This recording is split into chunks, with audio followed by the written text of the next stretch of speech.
As the eldest of two daughters, my name is Ashley. I was the independent one, the serious one, as far as I can remember. Lily, my sister, was the exact opposite. Our home was always noisy while I was growing up. Lily's giggles, the adoring words of Mom and Dad, and the incessant hum of the newest pop tunes. Me, I like to spend my time in peaceful places, reading or working on my schoolwork. Holidays and birthdays served as a sharp reminder of Lily and my differences. I would carefully save away the money I got, while she would go through her gifts and exclaim with joy at the newest, stylish clothing or technology. "Ratch, what are you saving for now?" With a tinge of pride in his words that never quite made it to his eyes, Dad would inquire. I would respond, "A laptop for studying." The computers in the library are constantly full. I could notice the gap even though he would not. Why I didn't desire the things other girls my age had was never fully understood by them. Lily, however, was a tornado of shifting desires and fashions. "Have you seen the new iPhone, Mom? Everybody has one at school." I must have it. She would have it instantly, without having to ask any questions or save anything. I can still clearly recall the day I purchased my laptop. I had spent months saving money and looking into the ideal model for my requirements. I was really proud of myself when I got it home. Observe, I received it at last. At dinner, I made the announcement. From her plate, Mom looked up. "That's good, sweetie. Tell us about your mall day, Lily." Suddenly, the topic of discussion changed. My accomplishment was overshadowed by Lily's lengthy account of her most recent buying binge. I knew they loved me in their own way, so it wasn't that they didn't love me. However, I was a far-off planet, silently circling on my own course, while Lily was the sun in our family solar system. The disparities simply become more noticeable as we aged. I kept to my comfy jeans and sensible ponytail, while Lily dabbled with the newest fashions and outrageous hairstyles. The library turned to become my second home, a peaceful haven where I could concentrate on my objectives undisturbed. With the same zeal I had displayed throughout high school, I put myself into applications when it came time for college. I studied for admission examinations, looked into scholarships, and spent many nights polishing my essays. One of my proudest days in life was the day I got my admission letter and full scholarship. I waved the note as I rushed into the kitchen. Dad, Mom, I entered, all aboard. While assisting Lily with her cosmetics, Mom glanced up. "Oh, that's good, my love. Hold steady, Lily. I'm working on perfecting this eyeliner." Dad had a look at his newspaper. "Well done, Ashley." We didn't anticipate anything less.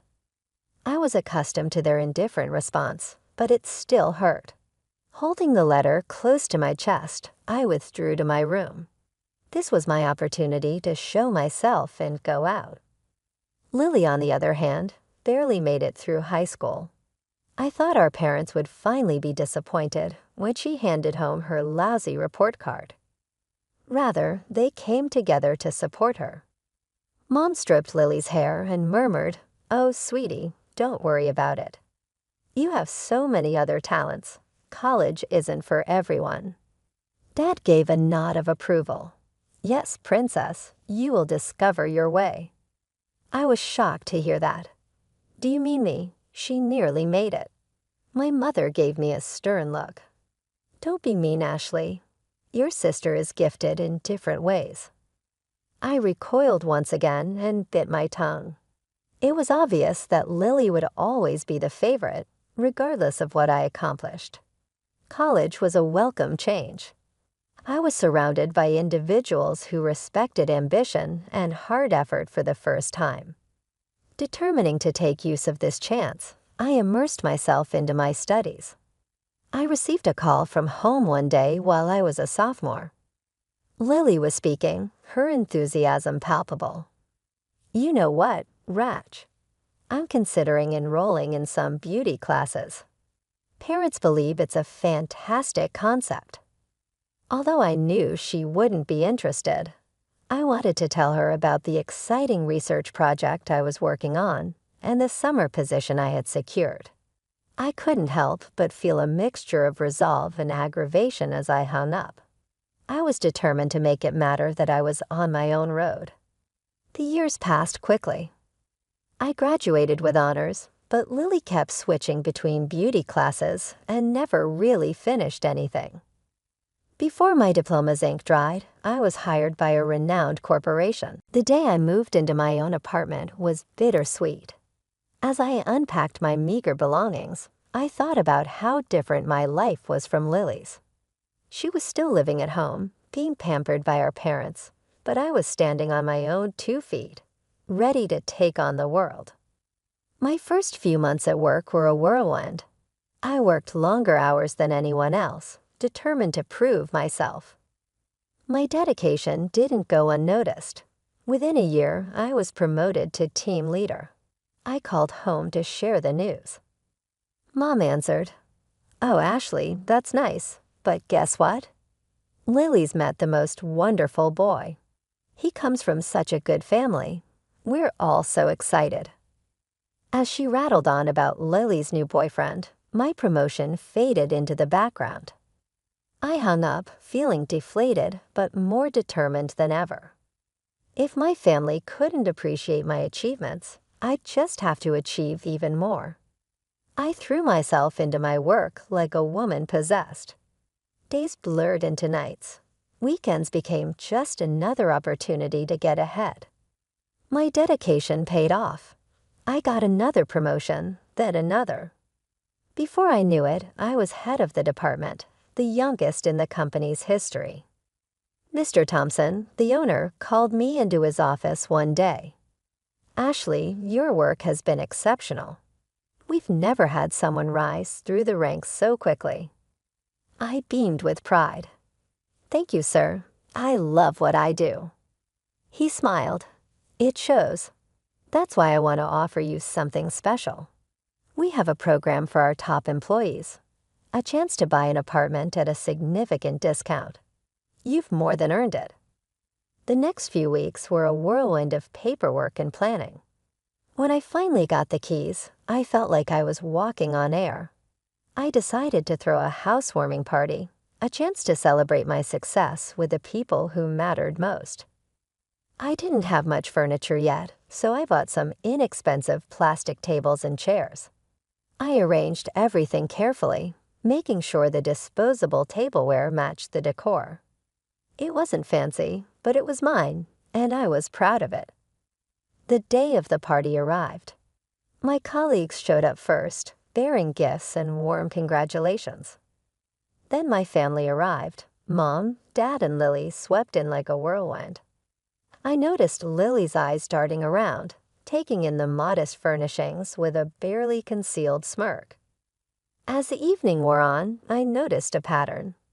Every time one of my colleagues tried to congratulate me or mention my accomplishments, my parents would swiftly change the subject to Lily. "Oh, that reminds me," Mom would say, cutting off my coworker mid-sentence. "Did Ashley tell you about Lily's latest modeling gig? She's just so photogenic." Dad would chime in, "Yes, our Lily was born for the spotlight. Such natural talent." I saw the confused and slightly horrified looks on my colleagues' faces. I wanted to sink into the floor. Lily, for her part, basked in the attention. "Oh, Mom, stop it," she'd say with a giggle, clearly loving every moment. Finally, mercifully, my family left. As soon as the door closed behind them, my coworker Sarah turned to me, her eyes wide. "Ashley, what the hell was that?" she asked, her voice low and concerned. I shrugged, trying to play it off. "Oh, you know, that's just how they are." Another colleague, Mark, shook his head. "No, Ashley, that's not normal. Are you okay? Do you need help?" I felt a lump forming in my throat. Their concern was touching, but also embarrassing. Guys, really, it's fine. I'm used to it. Who wants another drink? As I busied myself in the kitchen, I could hear them whispering, their concern palpable. I blinked back tears, determined not to let them see how much my family's behavior had affected me. After the house-warming fiasco, I threw myself back into work with renewed vigor. Months flew by, and slowly but surely, I transformed my apartment into a space that truly felt like home. Every piece of furniture, every splash of color on the walls, was a testament to my hard work and independence. One sunny Saturday, I decided to treat myself to something I'd been eyeing for a while, a car. Nothing flashy, just a reliable sedan that would get me from point A to point B. As I drove it home, I couldn't help but feel a sense of pride. This was mine, bought with my own money, a symbol of my success. I hadn't planned on telling my family, but news travels fast. The phone rang that evening, and Lily's voice chirped through the speaker. "Ratch, I heard you bought a car." "That's nice," she said, her tone suggesting it was anything but. "You know, you're really doing this the hard way. All this working and saving, it's so unnecessary." I felt my hackles rise. "What do you mean?" "Well, the main task of a woman is to get married, probably silly. Find a man who'll support you and give you everything you need. Why work yourself to the bone when you could have it all handed to you?" I was speechless for a moment. Was she serious? "Lily, that's not. I mean, I want to earn things for myself. I'm proud of what I've accomplished." She laughed, a tinkling sound that grated on my nerves. "Oh, Ratch, always the difficult one. Well, you'll see. I'll show you how it's done." Before I could respond, she had hung up. I stared at the phone, a mix of anger and disbelief swirling in my gut. How could we see the world so differently? A few months later, I got my answer. Lily called, her voice bubbling with excitement. "Ashley, you'll never guess what happened. I'm getting married. His name is Robert. He's absolutely loaded, Ratch. His parents are paying for the whole wedding. It's going to be gorgeous." As she rattled off details about dresses, flowers, and guest lists, I felt a strange hollowness in my chest. This was what she had been working towards. I realized this was her version of success. The day of the wedding arrived all too soon. I stood in the grand hall, feeling out of place among the glittering guests. Lily was radiant in her designer gown, and our parents couldn't stop gushing. I sipped my champagne, trying to quell the bitterness rising in my throat. Had they ever looked at me with such pride? Had they ever been this happy for my accomplishments? As the evening wore on, I felt more and more like an outsider. Lily was in her element, charming guests and basking in the attention. Our parents floated about, proudly introducing themselves as the parents of the bride. As I drove home in my modest car to my modest apartment that I'd worked so hard for, I couldn't help but wonder, had I made the right choices? Was Lily right? Had I chosen the harder path? But then I thought about my job, my achievements, the sense of pride I felt every time I accomplished something on my own. No, I decided, my path might be harder, but it was mine, and that made all the difference. After Lil's wedding, life settled into a new rhythm. Work kept me busy, but my mother's frequent calls became an unwelcome interruption. Every conversation was the same. "Ashley, darling," Mom would start, her voice dripping with false sweetness. "You'll never believe what Lily's been up to." I braced myself as she launched into another tale of Lily's fabulous new life. She's been invited to the most exclusive gatherings. Can you believe it? Our Lily rubbing elbows with high society. One day, after a particularly trying call, I couldn't hold back anymore. "Mom, that's great for Lily, but don't you want to know what's going on in my life?" There was a pause. "Oh, honey," she said, her tone patronizing. Of course we care, but you really should learn from your sister. Be more beautiful. Get things easily. Why work all day for pennies when you could have it all? A few weeks later, an invitation arrived. Lily and Robert were having a housewarming party for their new luxury apartment. A gift from his parents, of course. The night of the party, I stood outside their building, feeling small. I smoothed down my simple dress and took a deep breath before heading in. The apartment was stunning. Every surface gleamed, and every piece of furniture looked like it cost more than my yearly salary. My parents were already there, cooing over every detail. I tried to blend into the background, but Lily spotted me. She sauntered over, champagne flute in hand. "Ashley, so glad you could make it," she said, her eyes scanning my outfit critically. "I hope you're taking notes. This is how a housewarming should be done. None of that plastic furniture and disposable dish nonsense like at your place." I felt my cheeks burn. "Lily, that's..." But she was already moving on, leaving me with the sting of her words. The weeks that followed were a parade of Lily's extravagance. She seemed to buy everything in sight, always the most expensive option. Then came the car. I was leaving work one evening when a sleek sports car pulled up beside me. The window rolled down, revealing Lily's smug face. "Look, just a little gift from Robert. Thought I'd take it for a spin." I glanced at my reliable but unremarkable sedan. "It's very nice, Lily." She followed my gaze and laughed. "Oh, Ashley, always settling for less. You'll always be working for others while I live the good life." 2 years flew by in a blur of spreadsheets, meetings, and promotions.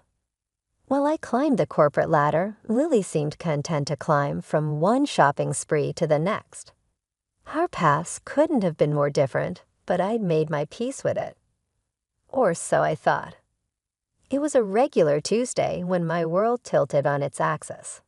Mom called, her voice uncharacteristically shaky. "Ashley, it's Lily. She's back home. Robert left her. He said she was too shallow, too focused on spending his money. He called her stupid. Can you believe it? He had her sign a prenup, so she's got nothing." I felt a mix of emotions, shock, concern, and if I'm being honest, a tiny flicker of vindication. I squashed it down, immediately ashamed of myself. "I'm coming over," I said, already grabbing my keys. When I arrived at my parents' house, it was like walking into a war zone. I could hear Lily's screams from the driveway. Inside, it was worse. Lily was in the living room, mascara streaking down her face, her designer clothes torn. She was throwing anything she could get her hands on: vases, picture frames, cushions. "He can't do this to me," she shrieked. "I'm Lily. I'm beautiful. I'm perfect."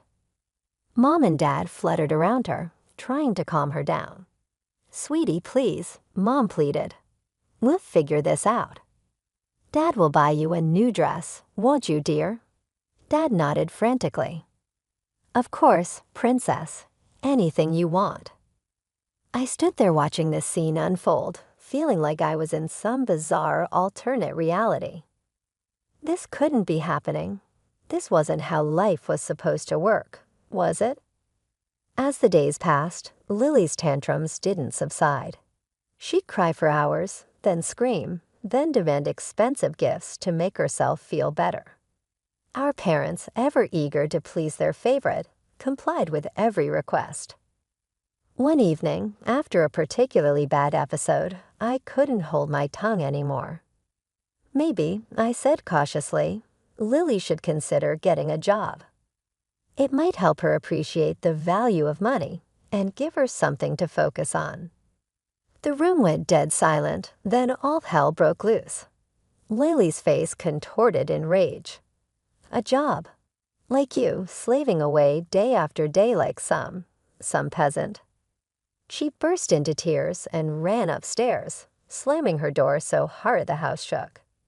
Before I could process what had happened, Mom and Dad rounded on me. "How dare you?" Mom hissed. "Your sister is going through a terrible time, and you suggest she lower herself to your level." But I didn't mean. I tried to explain, but they weren't listening. "Get out," Dad said, his voice cold. "Get out of this house right now." Mom pointed to the door. "Out, and don't come back until you can be supportive of your sister." In a daze, I grabbed my purse and left. As I walked into my apartment, my sanctuary, I felt a strange mix of emotions. Sadness at being rejected by my family, anger at their blindness to Lily's faults, and oddly, a sense of relief. For the first time, I saw clearly how toxic my family dynamic had been all these years. Life has a funny way of throwing curveballs when you least expect them. Just days after the blowout with my family, I received news that left me speechless. I'd won a company contest. The prize, a 4-month around-the-world cruise. In a moment of weakness, or perhaps hope, I called my parents. Maybe this good news would bridge the gap between us. "Mom, Dad, you won't believe it. I won a cruise around the world." The silence on the other end was deafening. Then my mother's cold voice cut through.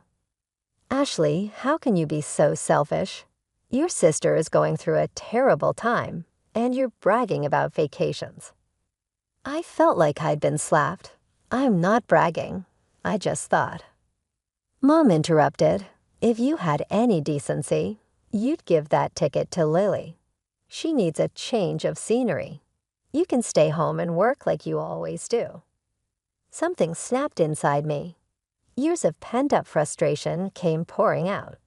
"No," I said firmly. "I won this trip. I earned it. I'm not giving it up because Lily made poor life choices. I'm going." The next few weeks were a whirlwind of preparation.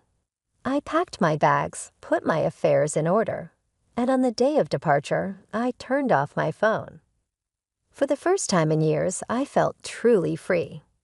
The cruise was everything I dreamed of and more. I watched sunsets in the Mediterranean, explored ancient ruins in Greece, and marveled at the bustling streets of Hong Kong. For 4 glorious months, I was just Ashley, not the responsible older sister, not the family disappointment, just me. But all good things must come to an end. As the ship docked back home, reality came crashing back. I turned on my phone, bracing myself for the barrage of messages. Surprisingly, there were only a few missed calls from my parents. Feeling lighter than I had in years, I headed home. But as I approached my apartment door, I heard noises inside. My heart raced. Has someone broken in? I cautiously opened the door, only to find myself face to face with Lily. She was sprawled on my couch, surrounded by shopping bags and empty takeout containers. "Lily," I gasped. "What are you doing here?" She looked up, barely fazed by my sudden appearance. "Oh, you're back. Finally." I stood there, key still in hand, trying to process the scene before me.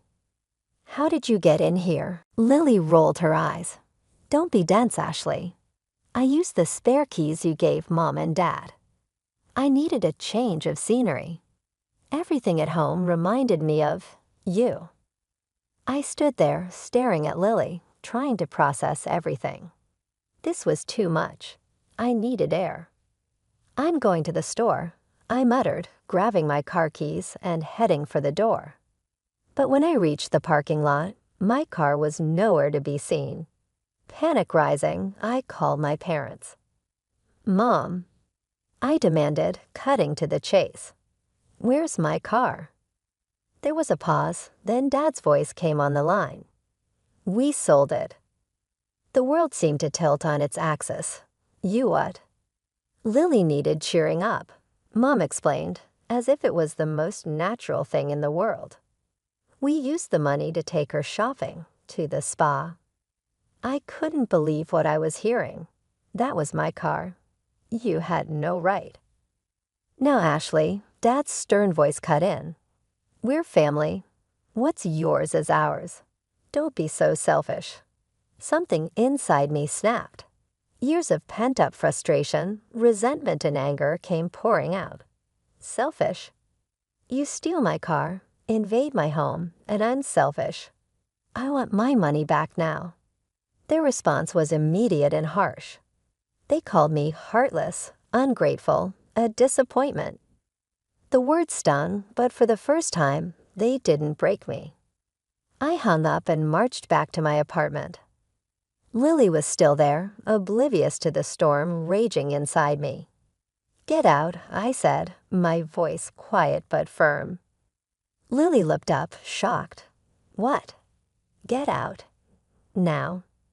She tried to argue, to manipulate me like she always had, but I stood firm. For once in my life, I put myself first. I hired a lawyer the next day and filed a lawsuit against my parents for the car's worth. They were indignant and threatened to cut me off against their will and disown me, but I refused to back down. Court heard the matter. It was a torturous procedure that exposed years of financial and emotional torture for the scrutiny of outsiders. But justice won out in the end. The court gave me a favorable ruling. In order to pay me back, my parents had to sell their home. While they were moving into a tiny apartment, they continued to portray me as the bad guy who had destroyed their life. However, I was unaffected by their statements for once. I felt as though a burden had been lifted as I drove my new vehicle home from the showroom. I felt genuinely free for the first time in my life, free from manipulation, free from expectations, and free to be who I am. I stopped communicating with my relatives. Although it was a difficult choice, it was essential. The first few months were challenging. There were times when I felt alone and doubtful. But gradually, I started to create a life that I wanted. I put all of my effort into my work and advanced through the ranks fast. I met new people who valued me for who I was rather than what I could accomplish for them. I took trips, picked up new abilities, and discovered enjoyable pastimes. Above all, I discovered how to love and value myself, my power, and my perseverance. I can't help but grin now as I sit in my office and gaze out over the city. It wasn't an easy journey, but it was mine. I wouldn't have it any other way. I constructed my life piece by piece, choice by choice.